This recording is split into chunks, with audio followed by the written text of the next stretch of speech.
In the heart of Jerusalem, where every stone seems to whisper ancient secrets, stands a place charged with meaning and tension, the Temple Mount. This mount, which has been the cradle of faith and witness to countless battles, holds in its silence the echo of the civilizations that have claimed it. There, where the sacred Temple of Solomon once stood, history and prophecy converge in a clash between the divine and the earthly. From its heights, promises of glory have been uttered and devastating wars have been waged. The world's major religions consider it holy, but it is also the epicenter of disputes that have spanned the centuries.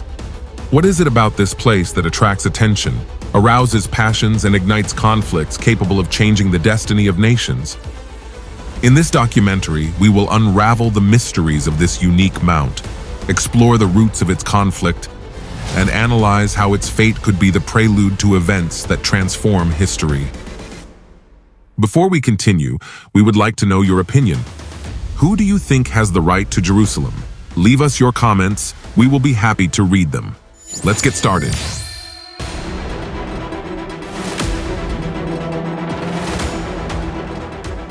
There is no place in the world as fraught with disputes as the territory of Israel. No city in history has been the scene of as much conflict as its capital, Jerusalem. And within Jerusalem, no place has concentrated more controversies and tensions than the Temple Mount, an epicenter of disputes that has marked the centuries with its historical and symbolic weight. Why should the summit of this great hill, which has been reshaped and turned into a 36-acre stone platform dominating the Jerusalem landscape, be such a source of conflict? It depends on who is to answer. For Christians, the Temple Mount is a powerful reminder of the ministry of Jesus Christ and the numerous events recounted in the Gospels, which took place in the imposing complex built by Herod the Great and his successors. To Muslims, the Temple Mount is known as Al-Haram Ash-Sharif, the noble sanctuary, the place where, according to Islamic tradition, Muhammad, the founder of Islam, he made a night journey from Mecca on Buraq, the mythical winged steed of the prophets. There, accompanied by the angel Gabriel, he is said to have ascended to the heavenly throne of Allah. For Jews, the Temple Mount is the holiest place on earth, a site steeped in deep history and spiritual significance. It is the summit of Mount Moriah, where Abraham, in an act of supreme faith, was willing to sacrifice his son Isaac before being stopped by God. It is the place where King Solomon built the majestic first temple, destroyed by the Babylonians around 587 before Christ, and where Zerubbabel rebuilt the second temple after returning from exile in Babylon. Later, Herod the Great embellished it with unparalleled splendor, only for it to be razed by the Roman legions in 70 after Christ.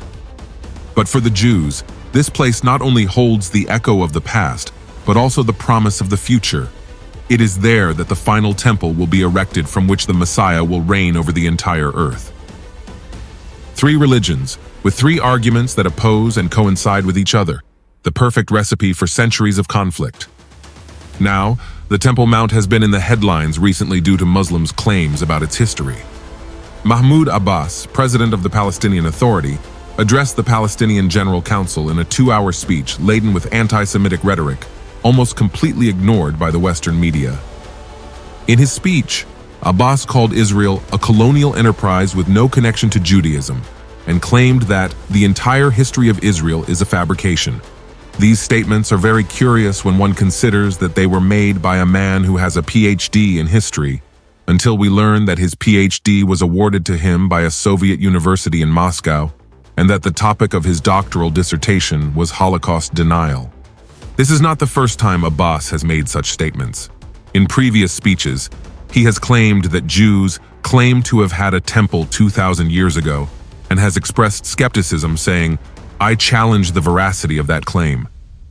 He also argued that the Israelis attempt to alter the facts about the territory of Jerusalem in every aspect and replace them with other facts, with the aim of promoting fictitious myths and an attitude of superiority.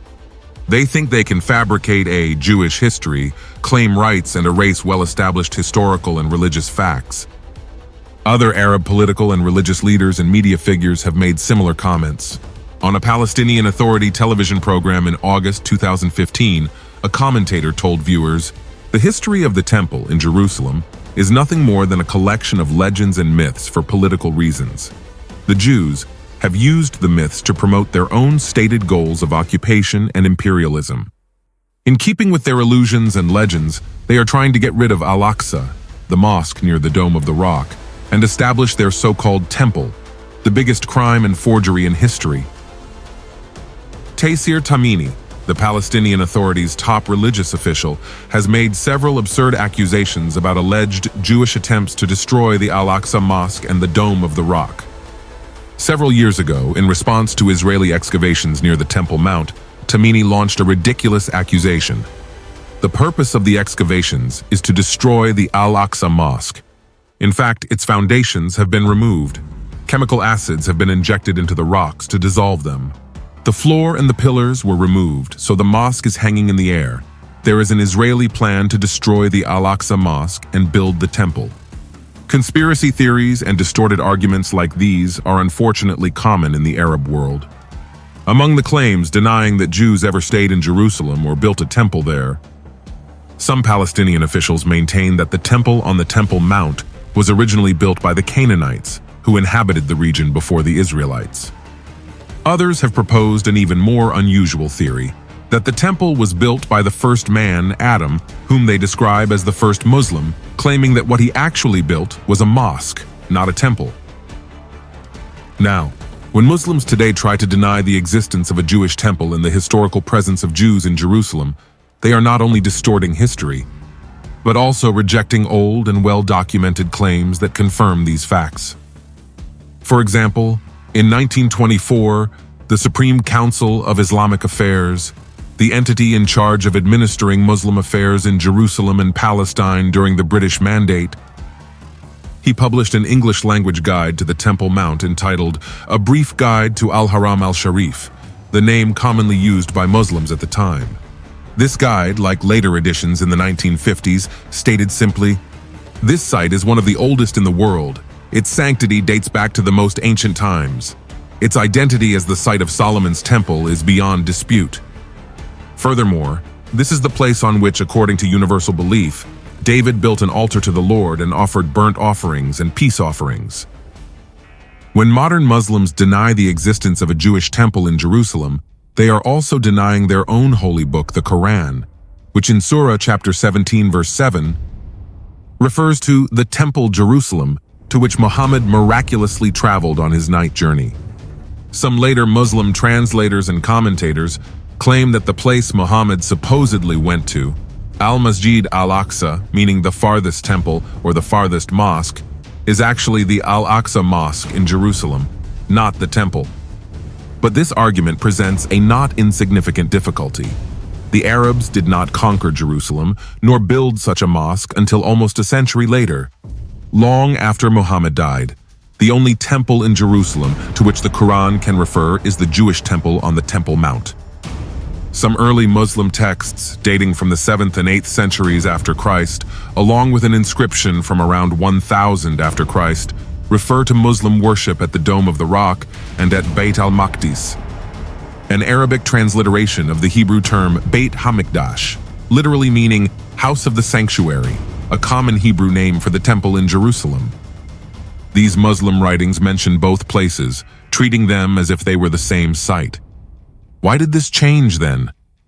These examples demonstrate that until relatively recent times, Muslims openly acknowledged the existence of a Jewish temple on the Temple Mount. So why did this change? As long as Israel was under Muslim rule and there was no state of Israel to compete with for control of the Temple Mount, there was no problem. The Muslims simply kept Jews and Christians away from the Temple Mount, and that was all. But the situation changed 76 years ago, with the creation of the State of Israel in 1948 and the violent confrontation in Jerusalem, during which the Jewish areas of the city were occupied by Jordanian troops. This resulted in the destruction of synagogues, the confiscation of Jewish property, and the desecration of graves. Parts of the city became no man's land, where the unwary risked being targeted by snipers. This dangerous situation persisted until 1967, when, during the Six-Day War, Israeli troops took full control of the city and expelled the Jordanians. As a result, The Temple Mount came under Jewish rule for the first time since they lost it to the Romans in the battle for Jerusalem in 70 after Christ, nearly 19 centuries ago. However, to avoid further inflaming Muslim anger against the small and still vulnerable Jewish state, which could have sparked another war, Israeli commander Moshe Dayan decided to hand over control of the Temple Mount to the Waqf, the Muslim religious authority in Jordan responsible for its administration. Nevertheless, one of the fundamental conditions imposed by Israel was that access to the Temple Mount would be permitted to believers of all religions, Muslims, Christians, and Jews. This delicate situation has given rise to more than 50 years of tensions and bloodshed. Now, why did much of the Muslim world respond with such outrage when during his first term, then U.S. President Donald Trump declared that his country would soon move its embassy in Israel from Tel Aviv to Jerusalem? Why did 6 Arab states, representing the Palestinian Authority, convince the United Nations Educational, Scientific, and Cultural Organization, UNESCO, to designate the tomb of Rachel, Isaac's wife and one of the matriarchs of Israel, near Bethlehem as Muslim, and the Cave of the Patriarchs in Hebron, the burial site of the Hebrew patriarchs and matriarchs Abraham and Sarah, Isaac and Rebekah, and Jacob and Leah, and which is located under a gigantic stone structure built by Herod the Great? Why did that same resolution condemn Israeli excavations in Jerusalem, particularly any near the Temple Mount, while at the same time ignoring the real destruction of evidence by Muslims of a Jewish presence in Jerusalem and a temple on the Temple Mount? Why are the founding charters of Hamas and the Palestine Liberation Organization, the main groups that govern the West Bank and Gaza, they demand the elimination of the State of Israel by force and the seizure of all its land by the Arabs?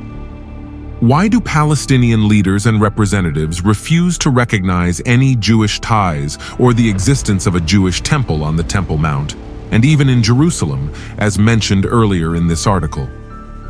All these actions stem from the perspective of Islamic scholars and leaders who believe that the world is divided into 2 spheres: Dar al-Islam, meaning the domain of Islam, and Dar al-Harb, meaning the domain of war. According to this view, it is unacceptable that a territory that was once considered Dar al-Islam, i.e., part of Islamic rule, should once again become Dar al-Harb, meaning that it should come under the control of non-Muslims, whether Christian or Jewish. This is one of the main reasons why Muslims insist so strongly that Israel's territory be returned to Islamic rule. Some of our readers may remember that the Palestine Liberation Organization was created in 1964, 3 years before Israel took control of the West Bank, Gaza, and Jerusalem during the Six-Day War in 1967. This makes it clear that the Muslim intention to recover Israeli territory and return it to Arab control existed long before Israel assumed dominion over these lands. This also helps to understand why Muslim leaders have openly proclaimed for years their goal of liberating the land of Israel from sea to sea. That is, from the Dead Sea to the Mediterranean Sea, which clearly implies that Israel would cease to exist altogether. Given how deeply rooted these hostilities are, it is not surprising that God has prophesied in this way about the end time. Let us read in Zechariah chapter 12, verse 3. "And in that day I will make Jerusalem a burdensome stone for all peoples. All who carry it will be cut to pieces, though all the nations of the earth will be gathered against it."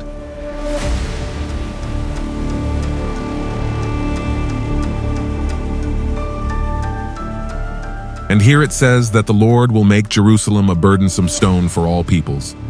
Now this seems a bit strange, doesn't it? How could this city become a burdensome stone? In a way, we could say, this city has become a kind of heavy stone in the present. Currently, there are not many allies of the nation of Israel. Surrounded by hostile Arab countries, some of which have sworn to wipe it off the map, like its neighbor Iran, Israel maintains difficult diplomatic relations with the rest of the world. Without the support of its only unconditional ally, the United States, humanly speaking, and because God's timing and his plan for that beloved city and his chosen people have not yet been fulfilled, it is very possible that Israel would have disappeared long ago. In this way, and using metaphorical language, We could say that it is like a heavy stone, a nation with a kind of burden or ballast on its back that not even its politicians are able to free it from. If we take a look at the list of nations that have captured that city and tried to dominate or destroy it, this list would be quite extensive. Now, just a few days before his death and resurrection, Jesus gave an extraordinary prophecy to his disciples as they looked out over Jerusalem from the Mount of Olives. In addition to predicting the destruction of the temple and its vast complex of courtyards, arcades, storage buildings, and other structures, he spoke of horrendous events and circumstances at the end time. Let us read in Luke chapter 21, verse 20. "But when you see Jerusalem surrounded by armies, then know that its desolation has come near." And in verse 22, he warned, "For these are days of retribution, so that everything that is written may be fulfilled." He then described many terrifying events, including devastating wars and catastrophes of various kinds, that would precede his second coming. Indeed, Jerusalem and Israel will be affected by these events. Hatred, lies, and spiritual deception accumulated over centuries will reach its culmination and result in death and destruction such as the world has never seen, to the point that humanity will become extinct if God does not intervene directly. But Jesus ended this prophecy with hope. Let us read in Luke chapter 21, verses 27 and 28. "Then they will see the Son of Man coming on a cloud with power and great glory. When these things begin to take place, look up and raise your heads, because your redemption is drawing near." The biblical book of Zechariah chapter 14, verses 1 to 4, contains an amazing prophecy of what will happen next. "Behold, the day of the Lord is coming, and your spoil will be divided among you. For I will gather all the nations against Jerusalem to battle. And the city will be taken, and the houses will be plundered, and the women will be raped. And half of the city will go into captivity, but the rest of the people will not be cut off from the city.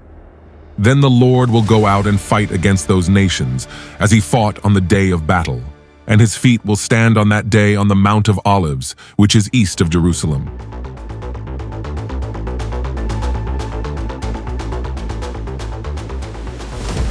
Centuries ago, Muslims knew about this prophecy and another related one.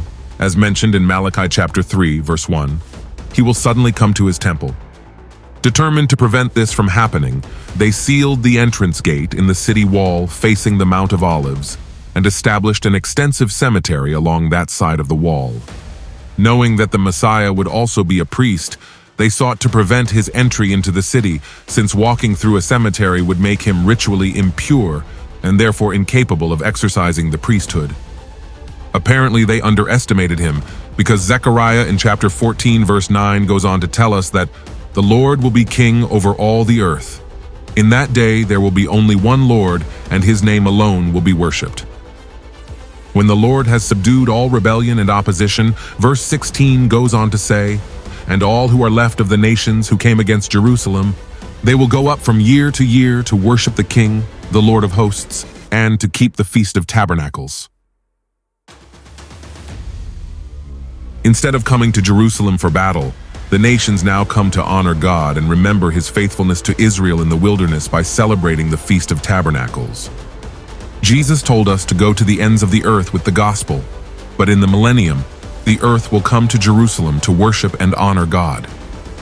Micah chapter 4 verses 2 and 3 continues to explain how Jerusalem will fulfill its destiny as the capital of a transformed world under the righteous reign of the King of Kings, Jesus Christ.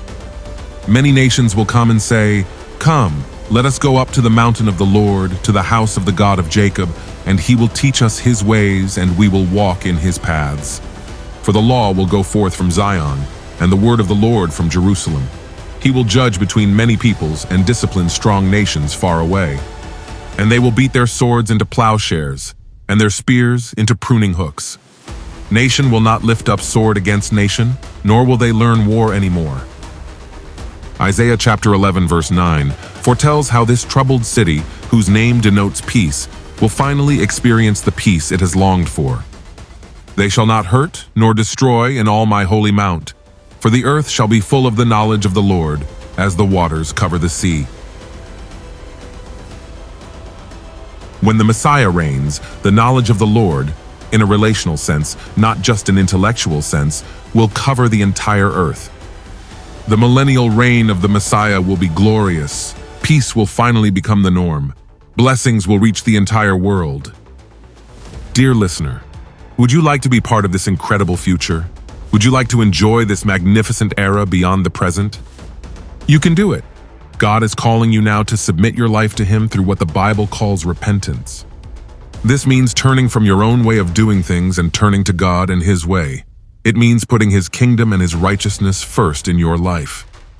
Now, King David tells us in Psalm 122, verse 6, "Pray for the peace of Jerusalem. May those who love you prosper."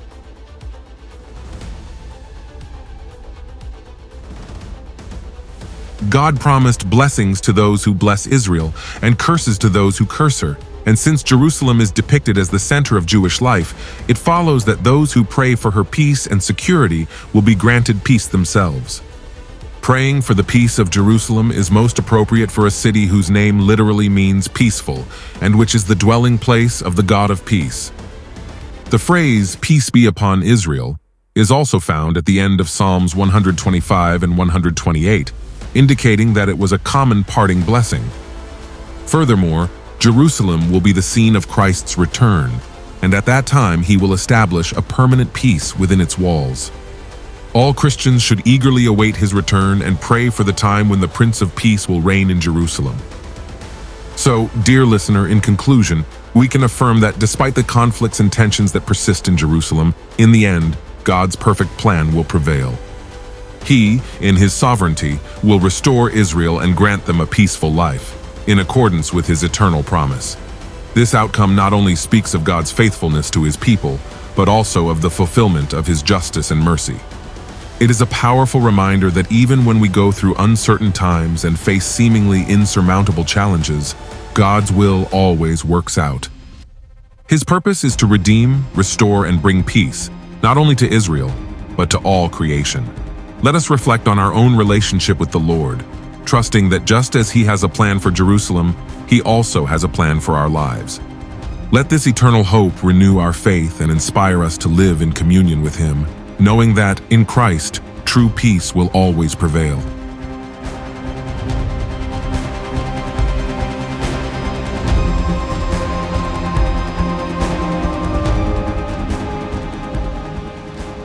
And so we come to the end of this video. Thank you for being part of our channel. God bless you abundantly. Until the next video.